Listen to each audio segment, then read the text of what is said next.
Nesta finds out that the House of Wind can basically give you whatever you want if you ask for it. And she finds out that there is a rule in place that it's not allowed to give her any wine. And we do find out that Nesta's drinking it's been done with a purpose. I will explain why when it becomes super relevant, but she starts stressing out about not being able to drink. And initially you're thinking, alky, but trust me, there's other things at play. She's ticked off that she can't get any booze. So she starts walking down the 10,000 steps that go up to the House of Wind. She starts walking down, and the inner circle basically said, look, if she can make it to the bottom of all of these stairs, she can go and chill in Valaris, but Homegirl isn't very fit and healthy at the minute, and so she manages like 80 on the first go before she has to turn around and head back up. Also, can I just say, even if she did make it down to the bottom and into Valaris, they've taken away her ability to do anything by taking away any money. She has no means to like escape, literally. She gets to the top, and Cassian's just kind of smirking at her and laughing, and I do not love that for him. It's very unattractive. We find out that after meeting with Lucian and the others, Cassian went and spoke to Rhys. Rhys has given Cassian another order, which is to keep an eye on Eris and what's going on in the Autumn Court. The next morning, to just avoid Cassian being mean to her, Nesta tries to eat her breakfast as quickly as possible. Once she's about to leave the tables, when Cassian and Asriel come in, yet again they go to the Illyrian camps, and Nesta refuses to train with Cassian, and she notices Rhys's mother's old house, because Rhys's mum was Illyrian, nearby. So she goes in, and we see her visibly flinch at the crackling of the fire, something that was kind of disclosed and made apparent in A Court of Frost and Starlight. It's a trigger for Nesta, not that anyone else seems to notice and or care. Cassian offers to take Nesta to some shops up in the Illyrian village there, meant to be training at. And this is where Nesta gets to meet a young Illyrian woman called Emry. And we find out that Emry's wings have been clipped in this barbaric Illyrian practice where they basically hobble their women so that they will never be able to fly. Nesta asks Emry if she's got any Illyrian training leathers that are a bit warmer than the one that Nesta's currently wearing. And we find out, yeah, Nesta's cold and uncomfortable. And no one noticed or cared. Emry says she doesn't, but that she'll definitely get some in for Nesta. And their interaction is generally quite positive. As an FYI, we love Emry. She is a girl's girl. So Nesta spends most of her time working in the library of Valaris. It's kind of the job that she takes umbrage to, but it's also like not a problem for her to do. It is something to fill the time, and she's pretty good at it. When Nesta takes like a little break from working, she sits down, a bowl of soup appears, and we find out that the library is technically connected to and a part of the House of Wind. So Nesta starts talking to it, and she has been all the way through. Nesta is the only person that treats the House of Wind like it's sentient and has a bit of a personality. And because of that, we start seeing more and more of the house's personality. Turns out everyone else just tells the house what to do and expects it to do it.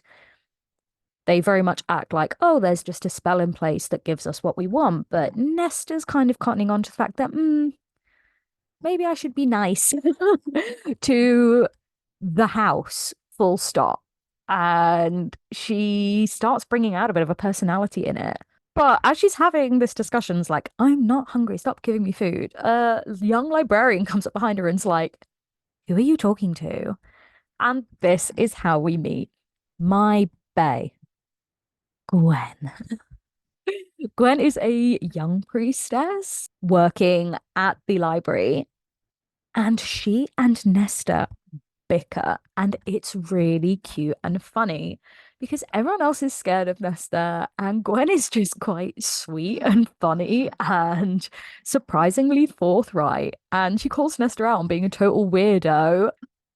And it's one of the few times we see Nesta go, I kind of respect this. You have balls. And they're really sweet together. We do, however, find out that we have heard of / met Gwen before, back during an attack on priestesses in previous book that Cassian and Asriel had to go and attend to.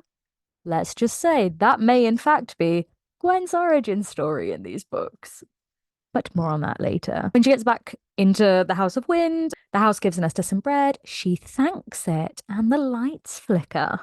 So we are getting the house starting to respond and talk to Nesta in a way that it doesn't to anyone else. After dinner, Nesta basically goes to sleep, and when she wakes up, she's really, really cold. So the house lights a fire for her, to which she freaks out and's like, no, no fire at all. And we're all a bit like, ooh, okay, this is touchy for Nesta. Now that she's awake and feeling uncomfortable, Nesta decides to try going down the stairs again. Homegirl's feeling funny, and she wants to self-medicate with alcohol. But as she's going down the stairs, she starts feeling sick and slips, and actual fire comes out of her hands, and she like falls and scores the walls where she's run her hands along them as she's tripped, and she really, really freaks out, hurries back up the stairs because she's hurt herself, she's bleeding, but she is more distressed about this random appearance of magic that she didn't seem to really control when it came out of her. So she goes back up to bed and pretends nothing's happened. And the next day, Cassian asks her to train with him. She again refuses. Nesta tries to open the library that's up in the House of Wind, and the door will not open, and she is furious because Homegirl likes to read, and despite all of her best efforts, the door does not open. So she storms into the living room and finds both Cassian and Asriel there. Cassian and Nesta start to argue about training together, and let's just say Cassian crosses a line. He can't help it. He's just mean to my bae Nesta. Later on, Feyre and Cassian talk about how things are going, which is obviously not great. Cassian's not making much headway with her. And Cassian comes away from the conversation realizing, maybe, just maybe, getting Nesta to do something she's not very good at or comfortable doing in front of other people might, in fact, not be the best shout. Maybe it's the fact that I'm taking her to the Illyrian war camps and everyone is watching us that is playing into her refusing to practice. She doesn't want to fail in front of anybody. She doesn't want to do things with an audience that she thinks she's bad at, and exercise is one of those things. Homegirl doesn't want to embarrass herself. And this is when we start to see Cassian not necessarily empathizing, but getting more of an idea about how Nesta's brain works. And he says, okay, I'm going to try something new. One last Hail Mary to get this training off the ground. So the next day, instead of taking her over to Windhaven and the Illyrian camps, Cassian takes her up onto the flat roof of the House of Wind. And since Nesta is, even though it's just them, hesitant to do any exercising, he makes her a deal that if she does 1 hour of exercise with him now, he will owe her a favor of any kind later on. And this is a big deal. We know what happens with Fae bargains. They are legit. And Nesta can immediately be like, okay, this works massively in my favor. I could ask him to do literally anything. He's put no bars on my potential request from him. All I have to do is exercise for an hour and I could get anything from him. Okay. And as she's agreed, they both get funky little matching tattoos like Rhys and Feyre did back in ACOSF. And they do their first exercise session, which is a lot about balance and control of your body. And Nesta's kind of pleasantly surprised that it's hard, but it's not like insanely hard. And it's something she can see benefits in doing for herself. But because this is Nesta's first time like exercising, she's very sore afterwards. And when she's doing her little stint down in the library later on, she's struggling to reach a book. She's in pain. And she is interrupted by Gwen, who is looking for volume 7 of The Great War. Nesta says, no, I haven't seen it. And Gwen really starts panicking.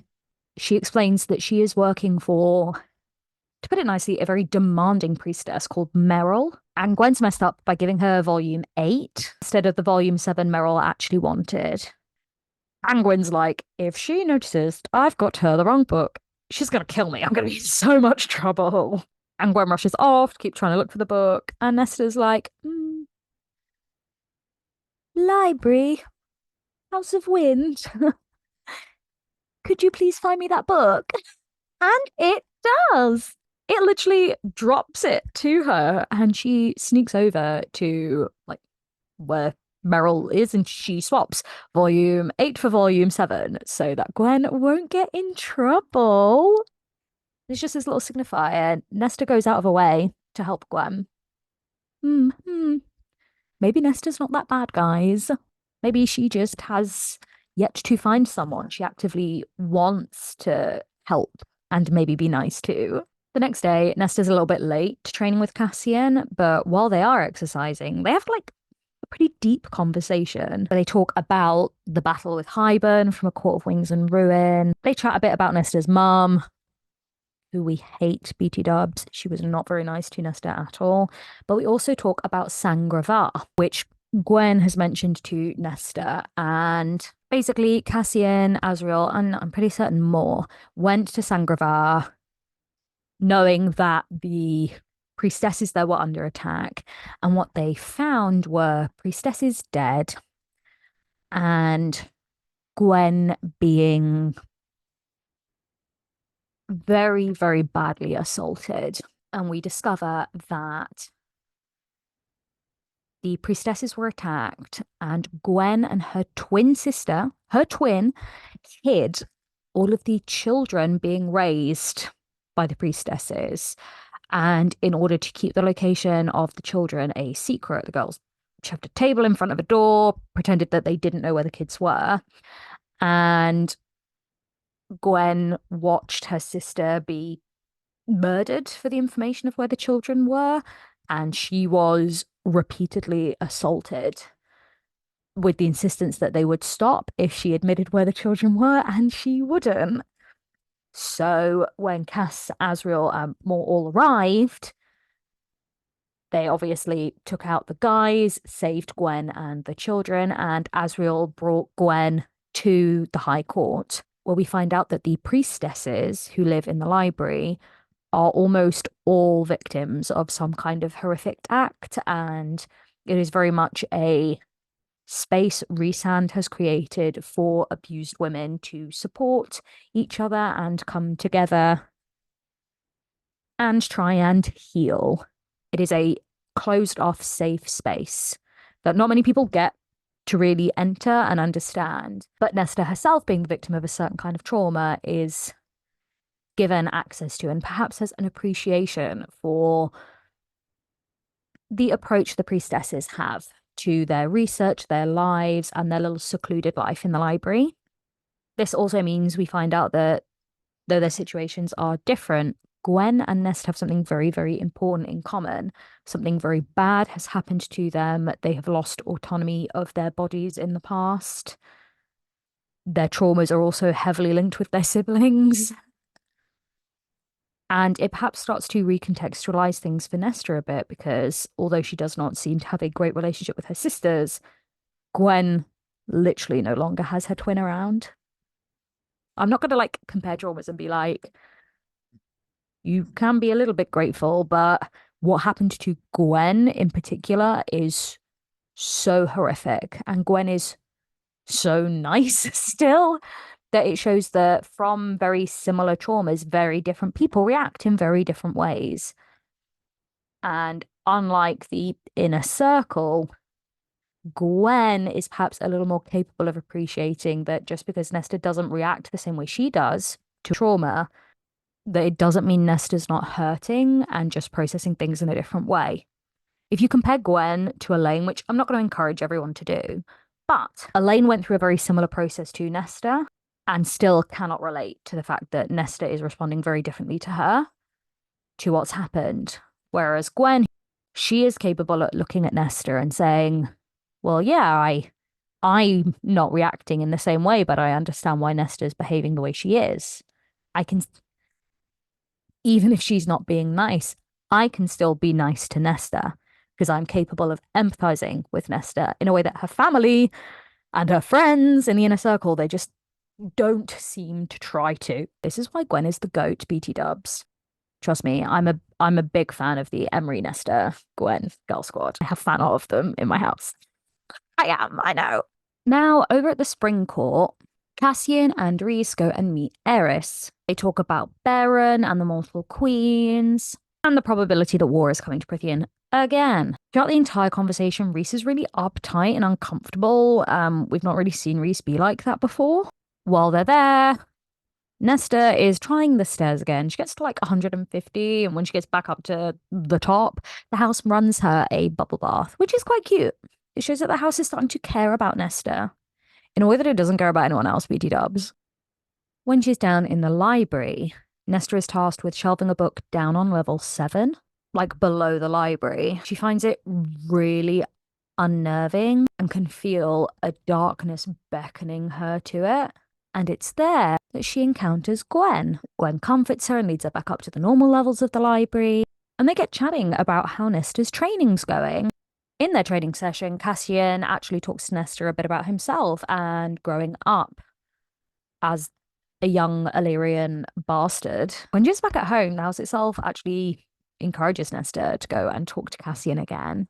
And their conversation shifts to the creature Bryaxis, whose home used to be the bowels of the library. But since the war and being freed there, he has seemingly escaped somehow. And Cassian is terrified of Bryaxis. It's actually quite funny. But the conversation turns to Nesta and her powers, and Homegirl jumps up and leaves. She pieces out. She does not want to have a conversation about this. Breakfast the next day. Nesta and Cassian are pretty uncomfortable. Today they want to work on abs, and she struggles. And Cassian's like, I'll demonstrate. And obviously does so without his top on. It's like, it's a horny book. This is an incredibly horny book. Now, during this session, Cassian actually starts talking to Nesta about the blood rite and its importance to Illyrians. And we basically find out that this is a ceremony / competition for young Illyrians around the mountain Ramiel. And what happens is all of the young Illyrian soldiers are basically dropped off in the wilderness around Ramiel, and they have to survive for a certain amount of days and try and summit the mountain. The closer they are to the summit of the mountain when the timer runs out, the higher their status as Illyrian soldiers entering the military. They're basically dumped there, have all magic removed, their wings are tied down so none of them can just fly up the peak. And their main obstacle in getting to the top is in fact each other, as they are all competing to reach the summit. There have, in fact, been very, very few Illyrians to ever reach the summit. The first, in fact, and the only 3 being the Bat Boys. And this is very much because Cassian, Reese, and Asriel didn't compete against each other. They found each other during the competition and worked together to get to the peak. The idea very much being that teamwork is necessary to succeed, and no one else seems to have twigged this because the Illyrians are too focused on competing with each other. Basically, the fact that Reese's mum took in and encouraged Reese to become friends with Cassian and Asriel ends up being the reason that all 3 are better fighters, better men, better people. Friendship is the real magic, guys.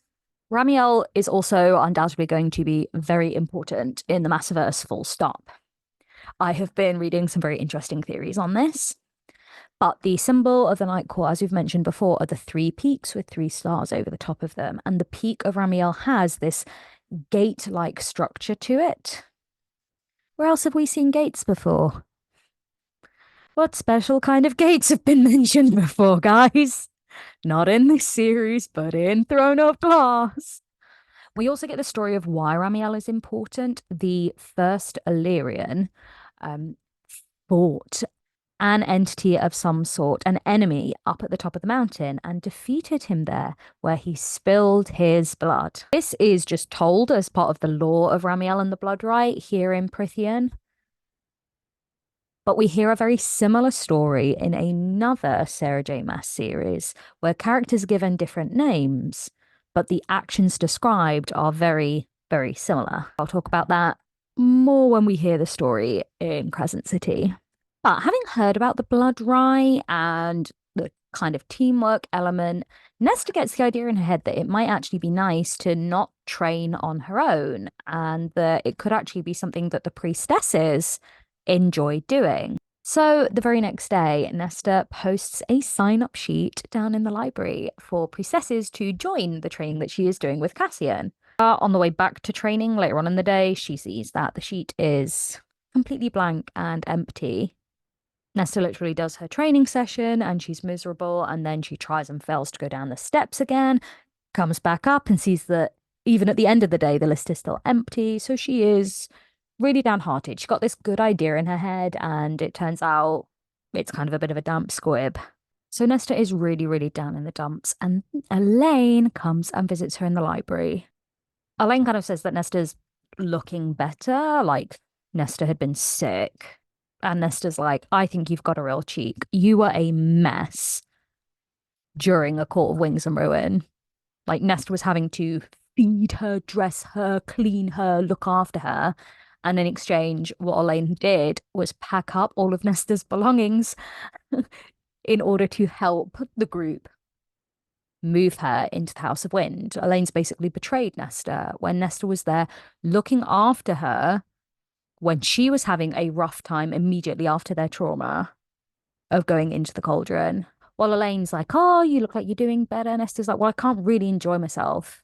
I'm being forced into all of this, aren't I, Elaine? And Elaine's like, well, you don't have to be miserable, Nesta. And Nesta's like, you've got a real cheek, and has a proper go at her. And they just keep going back and forth until Nesta's like, yes, Elaine, I am mad at you. You sided with the inner circle. You know, while Reese and Pharaoh were making her feel like she was a useless piece of garbage.